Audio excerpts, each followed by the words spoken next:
Hi అండి, ఎలా ఉన్నారు? నేను బాగున్నాను. మీరు బాగుండాలని కోరుకుంటున్నాను. ఈరోజైతే మీ ముందుకు మరొక మూవీతో వచ్చేసాను. నవీన్ పోలిశెట్టి, మీనాక్షి జంటగా నటించిన అనగనగా ఒక రాజు మూవీ గురించి అయితే కొన్ని విషయాలు తెలుసుకుందాము. ఇప్పటికే థియేటర్లలో చక్కర్లు కొట్టేస్తున్న ఈ మూవీ రివ్యూని చూసేద్దాం. టాలీవుడ్లో ఉన్న కుర్ర హీరోల్లో స్క్రీన్ మీద చాలా ఎనర్జెటిక్గా కనిపించే వాళ్ళలో నవీన్ పోలిశెట్టి ఒకరు. ముఖ్యంగా ఆయన కామెడీ టైమింగ్ అదిరిపోతుంది. ఏజెంట్ సాయి శ్రీనివాస ఆత్రేయ, జాతిరత్నాలు సినిమాల్లో నవీన్ చేసిన కామెడీ ఆడియన్స్కి విపరీతంగా నచ్చింది. ఇక మిస్ శెట్టి, మిస్టర్ పోలిశెట్టి అనే డీసెంట్ హిట్ తర్వాత 3 ఏళ్లకి ఇలా అనగనగా ఒక రాజు సినిమాతో సంక్రాంతి బరిలోకి దిగాడు నవీన్. ట్రైలర్ సాంగ్స్తోనే ఇది పక్కా పండుగ ఎంటర్టైనర్ అనే క్లారిటీ మూవీ టీం ఇచ్చింది. మరి ఆ అంచనాలన్నీ థియేటర్లో నవీన్ అందుకున్నాడా, జాతిరత్నాలు లాంటి మరో హిట్ కొట్టాడా అనేది రివ్యూలో చూద్దాం. గౌరవపురం జమీందారు గోపరాజు మనవడు రాజు. గోపరాజు యొక్క మనవడు నవీన్ పోలిశెట్టి. ఊరిలో పెద్ద పేరు ఉంటుంది, కానీ చెప్పుకోవడానికి ఆస్తులేమీ ఉండవు. ఎందుకంటే వాళ్ళ తాత పేరుకే గోపరాజు, కానీ పెద్ద రసికరాజు. దీంతో అప్పట్లోనే ఉన్న ఆస్తులన్నీ దొబ్బేస్తాయి. ఇక తాత ఆస్తులు ఎలాగూ ఇవ్వలేదు, కనీసం జమీందారు అనే ట్యాగ్ అయినా ఉంది. కాబట్టి పెళ్లి చేసుకొని అయినా కోటీశ్వరుడు అయిపోదామని రాజు అనుకుంటాడు. ఆ ప్రయత్నాల్లో ఉండగా పెద్దిపాలెం భూపతి రాజు ఒక్కగానొక్క కూతురు చారు, మీనాక్షి చౌదరి ని చూసి రాజు ఇష్టపడతాడు. పైగా వాళ్ళకి కోట్లకి కోట్ల ఆస్తులు ఉన్నాయని తెలిసి ఎలాగైనా ఆమెని ముగ్గులోకి దింపాలని ఆపరేషన్ చారు అంటూ పెద్ద స్కెచ్ వేస్తాడు. అన్నీ అనుకున్నట్లే జరిగి భూపతి రాజు కూడా తన కూతురికి రాజుకి అటు 7 తరాలు ఇటు 7 తరాలు గుర్తుండిపోయేలా గ్రాండ్గా పెళ్లి చేస్తాడు. ఇక్కడి వరకు కథ బాగానే ఉంటుంది. అయితే ఫస్ట్ నైట్ రోజు రాజు చేతికి వాళ్ళ మామయ్య భూపతి రాసిన లెటర్ అందుతుంది. అది చూసి రాజుకి బుర్ర తిరిగిపోతుంది. మరి ఆ లెటర్లో ఏముంది? అసలు పెళ్లితో కోటీశ్వరుడు అయిపోదామనుకున్న రాజుకి తగిలిన షాక్ ఏంటి?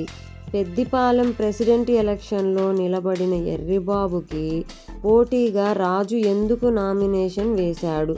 ప్రెసిడెంట్ ఎలక్షన్లో రాజు గెలిచాడా అనేది మిగిలిన కథ. నవీన్ పోలిశెట్టి సినిమా అనగానే నవ్వించాడా అని అడిగే వాళ్ళకంటే ఎంత నవ్వించాడు అని అడిగే వాళ్ళే ఎక్కువ మంది ఉంటారు. ఎందుకంటే నవ్వించడంపై నవీన్కి అంత కమాండ్ ఉంది. ఇప్పుడున్న కుర్ర హీరోల్లో ఈ రేంజ్ కామెడీ టైమింగ్ ఉన్న వాళ్ళు చాలా తక్కువ. ముఖ్యంగా నవీన్ నటుడే కాకుండా మంచి రైటర్ కూడా కావడంతో అది స్క్రీన్ మీద ఇంకా బాగా తెలుస్తుంది. ఈ సినిమాకి కూడా నవీన్ డైలాగ్స్, స్క్రీన్ ప్లే రాశాడు. విలేజ్ బ్యాక్ డ్రాప్లో పక్కా నవ్వుల రైడ్గా సినిమా ఉంది. తాను రిచ్చే రిచ్చు అంటూ నవీన్ పోలిశెట్టి ఇచ్చే బిల్డప్లు, కవరింగ్లతో మొదలైన ఈ నవ్వులు హీరోయిన్ని పడేయడానికి మొదలైన ఆపరేషన్ చారుతో ఇంకా రెట్టింపు అయ్యాయి. ముఖ్యంగా పెద్దిపాలెం బీచ్ని గోవాగా మార్చిన సీను, హీరోయిన్తో కలిసి చేసి పారాగ్లైడింగ్ సీన్ థియేటర్లో నవ్వులు పూయించాయి. ఆ సీన్లలో నవీన్ కామెడీ అదిరిపోయింది. ఇక పెళ్ళి అయిన తర్వాత హీరోకి ఒక నిజం తెలియడంతో నవీన్ షాక్, ఆడియన్స్కి బ్రేక్ అంటూ ఇంటర్వెల్కి మంచి బ్యాంగ్ ఇచ్చారు. ఇక సెకండ్ హాఫ్ మొత్తం ప్రెసిడెంట్ ఎన్నికల ప్రచారం, ప్రజా సమస్యలు అంటూ నవీన్ చేసిన కామెడీ హంగామా కూడా ఎక్కడా బ్రేక్ లేకుండా ప్రేక్షకులను నవ్విస్తుంది. ముఖ్యంగా సినిమా మొదలైనప్పటి నుంచి చివరి వరకు ఎక్కడా కామెడీ డోస్ తగ్గకుండా జాగ్రత్త పడ్డారు. ఇక ప్రీ క్లైమాక్స్లో ఇచ్చిన ఎమోషనల్ టర్న్ కూడా సినిమాకి ప్లస్ అయ్యింది. ఇప్పటి వరకు కామెడీగా సాగిన కథని చిన్న ఎమోషనల్ టర్న్తో సీరియస్గా మార్చారు. కానీ చివరిలో మళ్ళీ నవ్వులతోనే శుభం కార్డు వేశారు.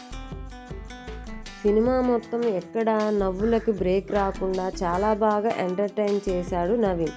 ముఖ్యంగా నవీన్ వన్ లైనర్లు, పంచులు బాగానే పేలాయి. స్క్రీన్ మీద ఎప్పటిలానే చాలా ఎనర్జెటిక్గా నవీన్ యాక్ట్ చేశాడు. ఇక మీనాక్షి చౌదరి గత ఏడాదికి సంక్రాంతికి వస్తున్నాం అంటూ భారీ హిట్ కొట్టింది.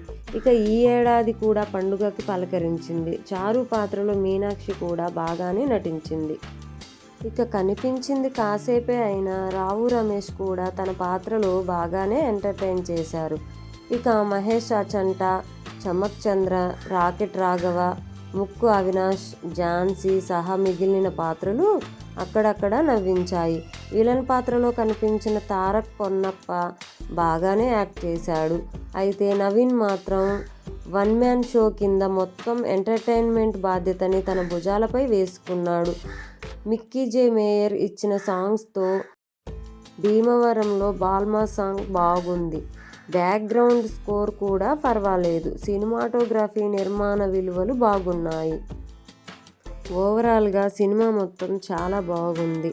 నా వీడియో మీకు నచ్చిందని అనుకుంటున్నాను. నా వీడియో నచ్చినట్లయితే లైక్ చేసి సబ్స్క్రైబ్ చేసుకోండి ఫ్రెండ్స్.